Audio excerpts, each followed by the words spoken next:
My name's Sam Day. I'm the water quality biologist at Little Traverse Bay Bands of Odawa Indians. So we're here at Whitecamp Creek today. This is a pretty important river to Little Traverse Bay Bands.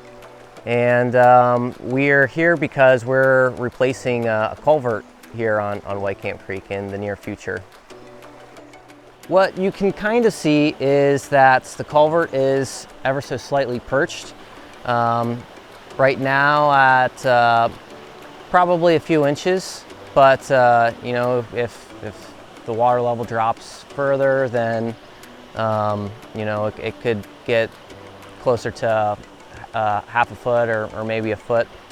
And so that'll prevent most fish from being able to get up through that culvert and move upstream.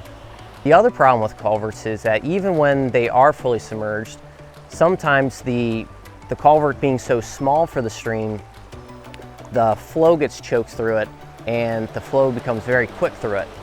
So fast that the fish just can't even build up enough speed to pass through that culvert.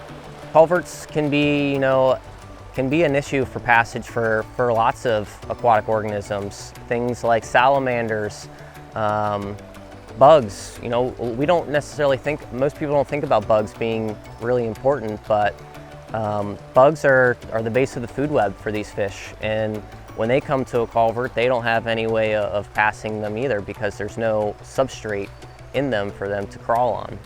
One of the other problems that we see up here, upstream of the culvert, is that, you know, a lot of the sediment's getting stuck behind here. So it's acting like a dam. It's not letting the sediment move through the system. So where we look downstream and we have a lot of clean gravel, cobble, up here we have all of this sand and silt and muck that's just getting stuck up here, and it's slowing down behind this this culvert and just falling out and settling out here. And so it's not able to keep moving through the system and then eventually on into the lake. So in the meantime, it's, you know, covering up pretty important spawning gravel and habitat for bugs as well. Culvert restoration is also helpful with adapting to climate change by keeping streams cooler and allowing those fish to move into cooler sections during warmer periods. One of our recent surveys shows that this is the third most used stream by tribal citizens. It has really great runs of salmon, steelhead, as well as some of our native species like longnose and white suckers as well. And so it has really great fishing opportunities on the stream.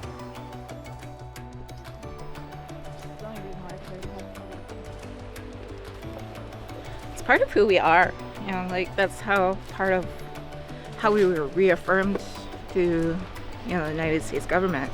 And we had, you know, people that were out fishing and, you know, continuing to fish, saying that, you know, we had these rights previous to reaffirmation, and they exercise those rights with a lot of, you know, hazards and dangers. I think it'd be a waste to not use your treaty rights if that's, you know, what our family's ancestors fought for.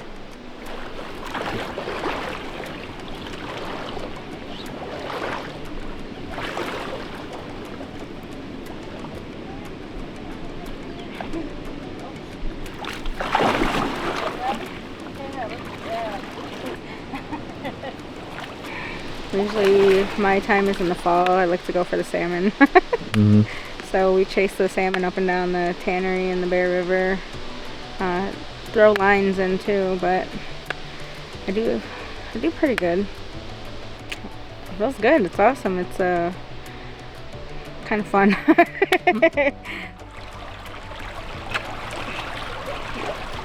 Yeah.